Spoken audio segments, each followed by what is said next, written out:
سید آل رسول مارہروی رحمۃ اللہ تعالیٰ علیہ، مارہرہ کے بڑے پائے کے بزرگ ہیں، اعلیٰ حضرت کے پیر مرشد. ان کے پاس ایک صاحب آئے، ایک مولانا صاحب آئے خلافت لینے کے لیے.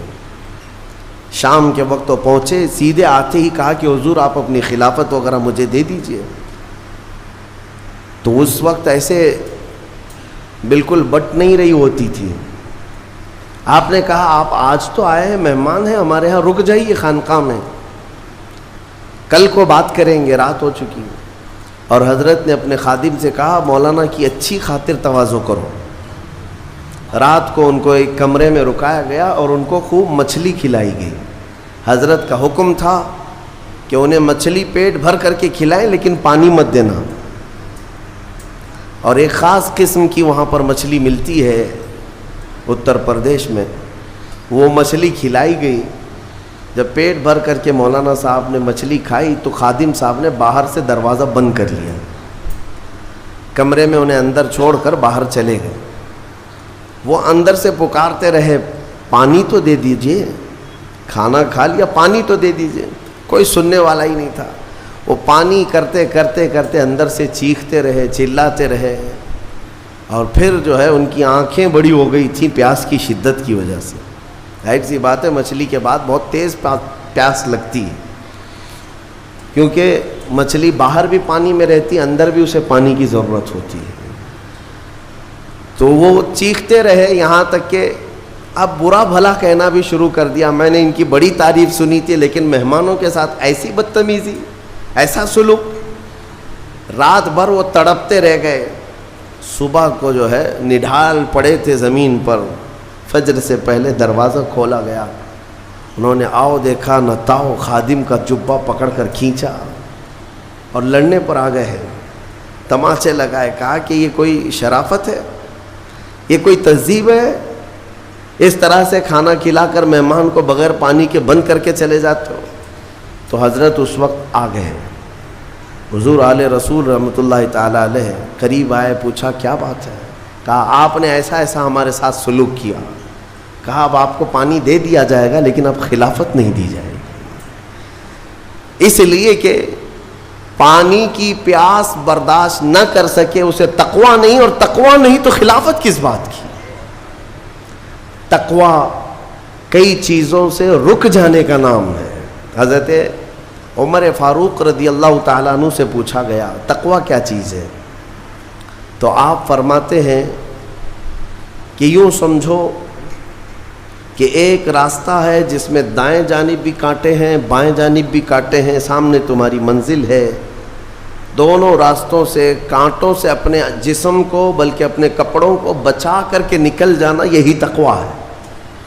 اور رسول پاک صلی اللہ تعالیٰ علیہ وسلم کی ایک حدیث پاک، الحلال بین والحرام بین، فرمایا حلال بھی واضح ہے، حرام بھی واضح ہے. کیا چیز حلال ہے یہ بھی پتہ ہے آپ کو، کیا چیز حرام ہے یہ بھی پتہ ہے. شراب حرام ہے، خنزیر حرام ہے، مردار حرام ہے، چوری حرام ہے، یہ سب تو پتہ ہے. حلال بھی پتہ ہے، اپنے ہاتھوں سے کمائی ہوئی چیزیں حلال ہیں. چاول، گیہوں، باجرہ، یہ سب چیزیں حلال ہیں نا آپ کے لیے. پھلوں میں بہت ساری حلال ہے، جانوروں میں جو حلال ہے وہ سب پتہ ہے. تو حلال کی لسٹ بھی معلوم ہے تمہیں، حرام کی لسٹ بھی معلوم ہے. حضور پاک صلی اللہ علیہ وسلم فرماتے ہیں ان دونوں کے بیچ میں کچھ چیزیں ہیں جن کے بارے میں پتہ نہیں چلتا حلال ہے کہ حرام ہے. ان چیزوں کو چھوڑ دینے کا نام تقویٰ ہے. بعض لوگ کیا سمجھتے ہیں حرام کو چھوڑ دینا تقویٰ ہے. ارے میاں حرام کو چھوڑنا تو مسلمان کی شان ہے، ضروری ہے. تم شراب نہیں پیتے تو یہ تقویٰ نہیں ہے، یہ تو اسلام کا حکم ہے. تم جوا نہیں کھیلتے، چوری نہیں کرتے، یہ تو اسلام کا حکم ہے تمہارے اوپر. لیکن کچھ ایسے شک والی چیز سے بھی بچ جاتے ہو، اس کو کہتے ہیں تقویٰ. وہ تقویٰ ہے. تقوی کی بہت ساری مثالیں ہیں، لیکن میں آپ کے سامنے ابھی رمضان کے متعلق عرض کرنے جا رہا ہوں کہ جیسے گزشتہ میں نے ایک تفسیر میں بھی عرض کیا، بعض لوگوں کو ایسا لگتا ہے کہ رمضان میں لوڈ شیڈنگ ہوتی ہوگی.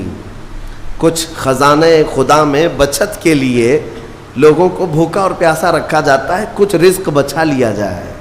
نادانو, اللہ رب العزت جو پوری کائنات کا رزاق حقیقی ہے, اسے کسی چیز کی کمی نہیں ہے. یہ روزے جو فرض کیے گئے خزانے میں بچت کے لیے نہیں, بلکہ ہمارے جسموں کی اور ہماری روحوں کی اصلاح کے لیے, ہماری روحوں کی اصلاح اور جسموں کی اصلاح کے لیے ہمیں تقویٰ ملے.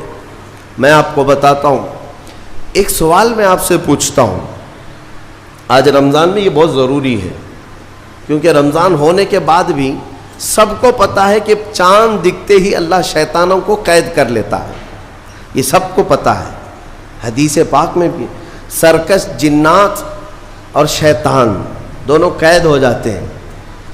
ان کو قید کر دیا جاتا ہے, جب تک چاند نہیں دکھے گا یہ نہیں آئیں گے. لیکن جو 11 مہینے ہم بلیم ڈالتے تھے شیطان پر کہ ہم سے برائیاں ہو گئی, گناہ ہو گئی, کیوں؟ ارے شیطان ایسا کرا دیا, شیطان ویسا کرا دیا. اب رمضان میں کون کرا رہا ہے؟ شیطان تو ہے نہیں. پھر فجر میں سوتا کیوں ہے؟ بغیر نماز پڑھے ٹانگ پھیلائے ویسی نماز قضا کر رہے ہیں. کون سا شیطان تمہیں سلایا؟ ابھی تو شیطان ہے نہیں.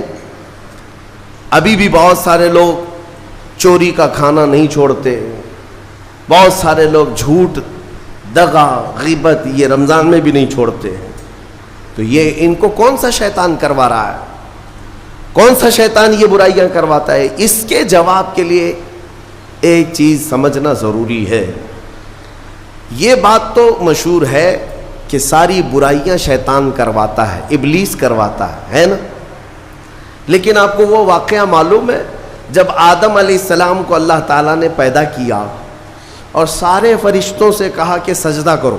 کل ہی کی تفسیر میں نے عرض کیا, اس میں ابلیس بھی تھا. ابلیس بھی اس وقت بہکا ہوا نہیں تھا, گمراہ نہیں تھا, وہ اچھا تھا. ابلیس تو بہت عبادت کرنے والا تھا اللہ تعالیٰ کی. تو اس نے اللہ کے حکم کو ٹال کر آدم کو سجدہ نہیں کیا, غرور میں کھڑا رہا, نافرمانی کیا. تو اب میں یہ سوال کرتا ہوں کہ ہر ایک کو گمراہ کرنے والا شیطان ہے, تو شیطان کو کس نے گمراہ کیا تھا؟ اس کو کس نے روکا سجدہ مت کرنا آدم کو؟ کوئی ہے بہکانے والا؟ ارے وہ تو پہلا ابلیس ہے, اس سے پہلے تو کوئی ابلیس تھا ہی نہیں, اس سے پہلے تو کوئی شیطان تھا ہی نہیں. شیطان کو کس نے روکا کہ تو بڑا ہے, تو بلند ذات والا ہے, آدم مٹی سے بنا ہے؟ یہ خیال کس نے ڈالا؟ کون سا شیطان تھا اس سے پہلے؟ یہی بات سمجھنے کی ہے. محدثین نے مفسرین نے فرمایا, ابلیس کو جس چیز نے سجدہ کرنے سے روکا وہ نفس امارہ ہے, وہ نفس ہے جو آج بھی تمہارے ساتھ ہے. ہاں شیطان تو قید ہو جاتا ہے رمضان کے شروع ہوتے ہی, لیکن نفس تو ساتھ میں رہتا ہے. اب پتہ چلا کہ رمضان میں جو کچھ بھی غلطیاں یا کوتاہیاں یا گناہ کچھ لوگوں سے سرزد ہوتے ہیں تو یہ نفس کے پجاری ہیں, نفس ان کے ساتھ ہے. یہ نفس کی غلامی میں آ گئے اور نفس کے شکار ہو گئے. اسی لیے قرآن میں اللہ تعالیٰ نے اپنے رسول سے بھی یہ فرمایا, ارأیت من اتخذ الہہ ہواہ افانت تکون علیہ وکیلا. اے رسول کیا آپ نہیں دیکھتے کچھ لوگ ایسے ہیں جنہوں نے اپنے نفسانی خواہشات کو اپنا خدا بنا لیا ہے, اپنی خواہشات کو اپنا خدا بنا لیا ہے.